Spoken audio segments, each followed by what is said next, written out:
Welcome to the Bet On Me podcast, the ultimate resource for softball players looking to take control of their training and reach their full potential.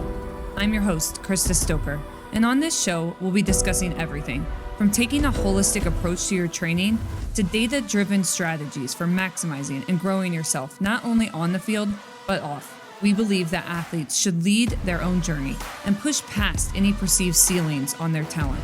So join us as we explore the world of softball player development and help you bet on yourself. Because when you bet on yourself, you can't lose. All right, we are back for another episode, and I am so excited to have Amanda here. She's gonna get into all of the amazing work that she's doing. We had her as a speaker at Pitch Doc, and maybe we'll get into that a little bit, but Pitch Doc was an incredible event. If you missed it, check out the videos because it was just a great experience, a lot of learning, and Amanda added some diversity to the topics, which I think we all need when we're talking in this space. So with that said, maybe if you want to start with just telling the listeners a little bit about your background, maybe that will lead into then how you got into the current space you're in, just sort of like what got you to where you are right now. Yeah, absolutely. Thanks for having me. And Pitch Doc was so fun. So yes. I would always come back if the offer is open. But my background. So I grew up playing sports. I've always been interested in sports. I played soccer, all growing up, and I could not play in college, but I've always been a huge fan of women's sports. And so, that's just sort of like my sports note because it's not very long. Like I don't have a long career in sports, but I have a background in neuroscience, and I have just always been sort of a science nerd and really, really interested in the human interactions, human behaviors, and how all of that sort of plays into how you make decisions in life. And so I was actually pre-med. So I got into medical school. I don't know if I told you this before, but I got into medical school. It was like 2 weeks in, and I was like, this isn't for me. Like I've worked really hard to get here, but I'm not happy. I don't want to be doing this. This is not my people. And so I left. I deferred, moved back home to Pittsburgh, and worked for a few years, and then decided to get my MBA. So I got my MBA focused in innovation and product development.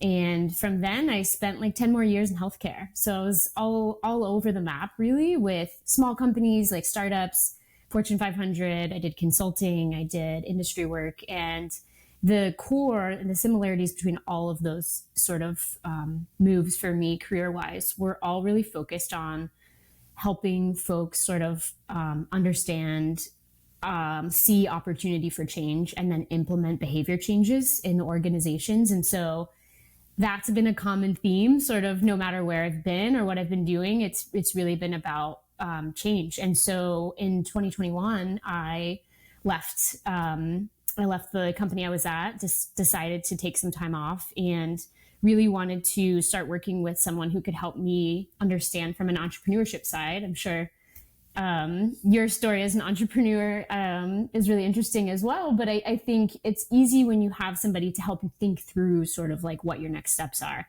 And so she was an amazing sounding board for me and helped me sort of put my interests and experience and passions into what I have launched this year, which is Hazer Consulting. I work with women athletes who are transitioning, or sort of current athletes that are wanting to think about the life sort of after sports. And so I do one-on-one coaching with athletes. I work with coaches and administrators in terms of like workshops or things like we did at Pitch Doc. And I also help with sort of like strategic partnerships if folks want to develop curriculum around this topic of the transition in particular. And just sort of how the athletes, understand their identity beyond being an athlete, and that their value isn't just necessarily baked into like the sport that they play, and sort of how to transfer that. So, yeah, I think it's so interesting. I have lately gotten into my own coaching, and I think it's a space that we don't probably utilize enough. And obviously, when we think of athletes, and maybe we'll get into a little bit of sort of specifically how you work with athletes, but we think of this like group thing. You have your community, and you have the ability to kind of talk with your teammates and that support and everything. And then you get after that. And what I found is like, especially as an entrepreneur and as a coach, it's kind of like two of the lonelier the chapters, and you lose that sense of community and guidance. And so I've more on the business side, but looked for coaches from that standpoint, because it does feel like, you need help and support in those things. So I can imagine how athletes sort of transitioning to this phase really need that. So maybe if you can walk through this, kind of however you think it makes most sense, if you want to talk through a particular example or just generally of how you work with athletes, what that looks like, how you kind of what you coach them through, that type of thing. Yeah, it's really interesting. I may just take one small step back of like, while I was sort of doing the research of this industry, right? This is a new industry. The sports as an industry that I was going to walk into as an entrepreneur was a new industry for me. And so I did a ton of like, I have like so many newsletters. If anyone needs a sports newsletter, I got you. Like I subscribed to so many, but I was sort of doing a lot of research of like, reading and listening to podcasts and things like that. And then my coach was like, hey, why don't you talk to 10 people, current, former athletes, whoever you want, folks around the athlete, and just sort of get to know what their experiences are like. And so that turned into like 60. So I talked to about 60 women athletes, current, former, who are now coaches, sports psychologists, right? Like anyone sort of in and around the athlete, before I even launched my business, because I really wanted to understand from a qualitative and experiential standpoint, like, what are you going through? And are my skills and my interests even relevant for what they'd be sort of wanting at the time, or what they're going through? And so in those conversations, it was just incredible to hear. I mean, I'm such a nerd. Like I want to hear everyone's stories, and I just loved it so much. But it was interesting after I would take my notes, right? I'm like taking all these notes and I look back on them, and a few themes like started to come up that I either resonated with me just as a human experience, or I was sort of like, oh, wow, every single person has said this already, about feeling like the lack of a community and missing that sense of having everyone working towards a common goal and feeling really passionate about that thing together, or feeling a little burnt out because a lot of the folks I talked to were student athletes. And so they're like, it's just a lot. It's a lot of work. And you feel like, one of the athletes I spoke to actually just the other day, she described it as if you were like on a treadmill that you couldn't get off. Like every time you hit a goal, they move the goalposts, right? And so there was this constant sort of measuring up and wanting to sort of level up in terms of your play. And she was like, the light at the end of the tunnel for me was graduation. I wanted to just sort of be able to take that time to say, hey, I'm not going to work out. I'm going to do what I want. And so I think, anyway, there were a few common themes that really came through with the athletes when I started, again, having these conversations,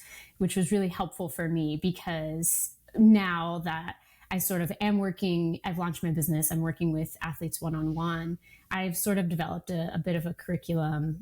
It's typically around 6 months, but everyone goes at their own pace, depending on where they are and what they're going through. And so the real work that I like doing with my athletes is really about confident decision-making, and feeling like, without the structure of coaches and sports psychologists around you and your teammates and right, this whole community of people around you, do you feel like confident in making decisions in ambiguity?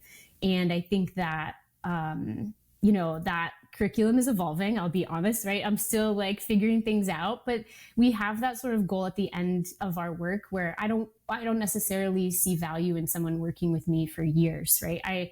It's about like I said, a 6-month commitment, and we work towards sort of confident decision making. And I take them through different exercises like we did at Pitch Stock, or really just listening and asking questions and sort of pulling together themes or insights that I'm seeing. And just asking a little bit deeper questions there. So like, what are some key moments that come up for an athlete, or issues that come up, or what it sort of sparks them to seek coaching, or maybe they don't seek it, but you think those would be good opportunities for them to seek help with something like what you can give them?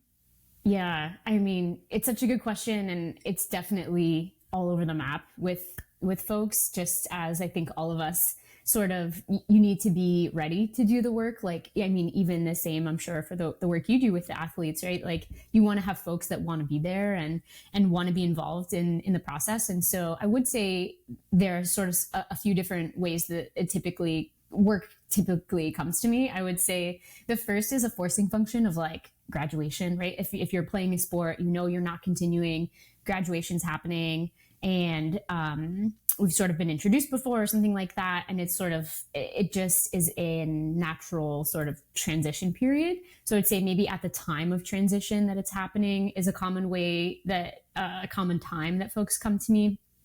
Another one I would say is like a family or friend is sort of like suggesting it, or saying like, hey, even though maybe you've been done playing for a long time, right? And you're coaching now, or you're in another career, but maybe you're just not finding that same thrill or excitement that you had when you were playing sports, and a friend or family member suggests it. So it could be sort of later after, so you're not necessarily an athlete right now, but that was a huge part of your identity, maybe in your 20s or whatever.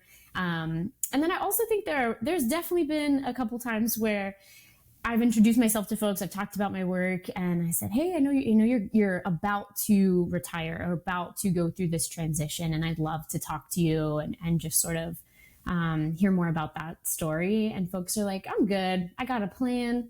I have a job lined up. I'm not worried about it." And I just say, "Okay, right? Like, what can you do?" Again, people need to be ready and excited to do the work. And then a few months later, I'll get a text or an email, and they'll just be like, "Yeah, I'd love to talk to you and just learn more about what you do," because I think there can be a sense of athletes are very typically athletes can possess like a lot of confidence and a lot of they can figure things out. They're persistent. They have these amazing qualities that have made them successful in their sport. And so I think it can take a little bit of time maybe to let things just like settle and let them feel ready to sort of come back and want to do the work. So it could be maybe a bit of an overconfidence in a big change, and then realizing like, hey, I'm doing okay, but it would be great to have somebody to talk to. And so I think those are just a few of the examples or experiences that I've had so far with folks coming to me. Obviously, we've talked a lot about this athlete who's sort of transitioning out of sport, which I think, unfortunately for now, you could say is a little more happening earlier a little bit for female athletes. But for me, I work with a lot of teenage athletes, and we start to see some of the themes that you were referencing of like self-worth tied to sport and, comparison or loss of community. These types of things, they start to come up for our athletes already. So I'm just curious what some thoughts you have on, obviously, before I get to that stage. So I'm getting to this stage post-college where I'm transitioning out, or post my pro career, hopefully, where I'm transitioning out. And before I get to that stage, what is some groundwork that you think parents, coaches could be incorporating to, I guess, set an athlete up for success in that phase? Yeah, it's such a great point. And even in the research that is out there, it suggested that 2 to 3 years before folks actually retire, it's helpful to start coping. And so I think that it's never too early almost, right? Like, you don't know when retirement is. So many athletes don't get to choose when they stop playing. And so to me, it's sort of like, this should be at the youth level from the beginning. Folks should be thinking about beyond sports and how these sort of lessons are life lessons, that your skills that you're getting are more transferable. And so, yeah, I think a few things that I've just sort of noticed that coaches or parents can be maybe a little bit more attuned to, or more, just like focused on with their athlete, could be a few different things. I would say, first of all, being a role model is something that I think is so underestimated, right? If you're a parent, you're like, my kid's a tween or a teenager, like, are they really looking up to me, or whatever it may be? There's a lot of attitudes, at least there was for me growing up. And so I feel like, don't underestimate that, right? Your actions and everything that you're doing are really powerful and impactful to your athlete or your kid. And so I would say being a role model, a healthy role model, showing like life and fun and value outside of sports is always like a great thing to do, as just like a baseline. I think the second is really just like listening to what your players are saying, or picking up on certain things that may be going on in their life, and ask open-ended questions. This is, I know, again, it's like simple, but there's so many questions that I ask in a day, even to my friends, my family, whatever, that are yes or no questions. And you're not really getting much, you're just sort of getting an answer, yes, but you're not necessarily getting how they're feeling, what emotions are coming up, what else is happening. And so I try not to lead conversations with my athletes. I try to say, like, one of my favorite questions is just like, can you tell me more? Can you tell me more about that? And listen, right? Listen and actually be interested in what they're saying, and try to sort of take that as little points of data of like where they are, what they're feeling, again, what they're going through. And then the last thing I would say is just sort of rewarding and like complimenting your athletes on their values so if they're doing something really well, they're persisting in and perfecting their pitch or whatever it may be, compliment the value that they have persistence, that they're super determined. Don't compliment, that was a perfect pitch, you're such a great pitcher, right? I think those are small, just nuances that we can all sort of work on that can help sort of, again, show the importance of the value, the identity beyond athlete. It's not just their physical attributes that are being rewarded.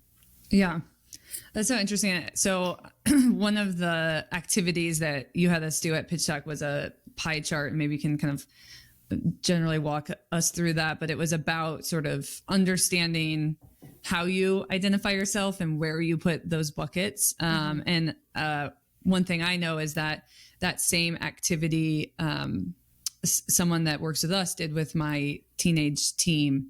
I wasn't on those calls, so they had some sort of like mental focused calls where I wasn't present to allow them to kind of speak beyond me a little bit as their coach. But what Jordan, who did it with them, told me was that the activity was extremely challenging for them, and it brought up a lot of emotion, which I think is interesting because we're talking about, 16, 17, 18-year-olds who are having a hard time filling a pie chart with how they identify themselves. So maybe just walk through that activity, because I think even at Pitch Talk with pitching coaches, I think there's some people who are already diving into this that were really into it, and maybe others who were like, what does this have to do with me being a pitching coach? But just walking through that activity and how you find that helpful for the athletes.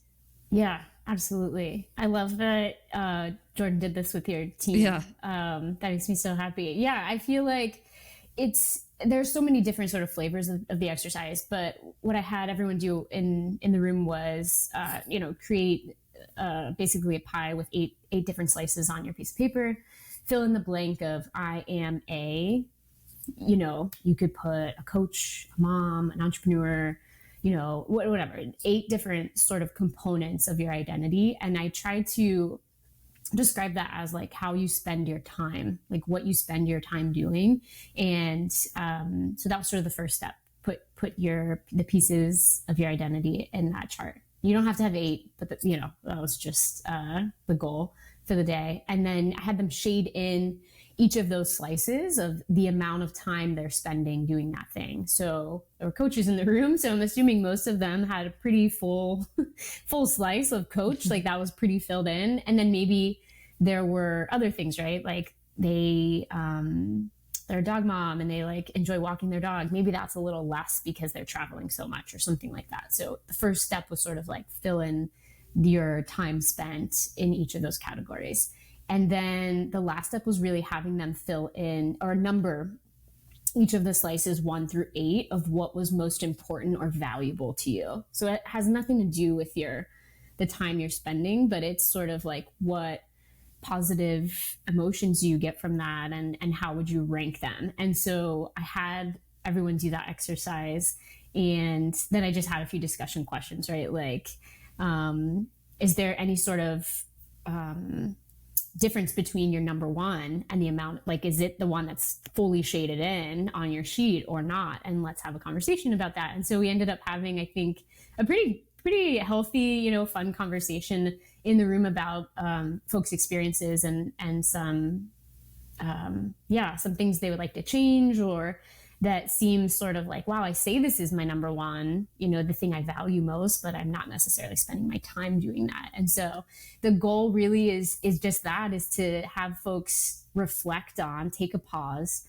reflect on how they're spending their time, and if that's truly what they want to be spending their time doing. Obviously, so many of us have things we have to do, and we have responsibilities and things that we need to do just to live, right? Like to make money and to provide for our families. And I think that some people can see it as like a luxury to like think about, well, what else do I want to be doing? But, even if it's 5 minutes a day, like taking a walk or whatever, I think there are definitely small steps we can take. And so it's all about taking that pause, identifying some areas of opportunity of where they're spending their time versus what they value, and what are some small steps we could take to sort of giving some more, some helping that basically. Yeah. And I think to me this is, and maybe I just see it more because of the type of athlete that we work with, but it's so clear to me how that does have to do with helping athletes even before the sort of like transition out of sport and adapting. So just talking about softball for a second, it's a game of a ton of failure, a massive amount of failure. You have, you get one hit out of 4 and you have a decent day and you're the pitcher, you might win that game, but like also one home run could lose it, the team could lose it for you. And so the outcome and the results can be really challenging. And that coupled with what I see from the teenagers, which is social media, where the depiction of everyone they see is as though like they're always performing and they're getting recruited exactly where they want to go and everything's just working out for everyone else. It just creates a space where I often just feel like the athletes are disappointed a lot, where they feel like it's just not going for me the way it's going for everyone else. And I'm like, it's not going like this for everyone else either. It's just a perception of what we see. And so I think the like toughness and the resilience that we all want our athletes to have, and we sort of historically have done that by like run tests and we're going to make you tougher that way. To me, I see like when the athletes can have a separate identity outside of the sport, that's really where resilience comes from. The most resilient athletes I've coached, they don't get rattled by things like that, or they do, but they can bounce back from it because that's just not how they measure themselves, or not how their family measures them. And they've learned that over the years. So to me, it's very clear how it's related, but I think that is something we as coaches can keep improving and getting better on. Absolutely. I mean, yeah, it's really refreshing to hear that from you in terms of coaching, because I think that, and I tried to mention this at Pitch Stock as well, but, burnout, I think any of us can relate to burnout in our lives, right? Whatever phase of life that you're in. But for me, I've noticed in athletes, burnout does come when your soul, like happiness, your soul value is placed in this one thing.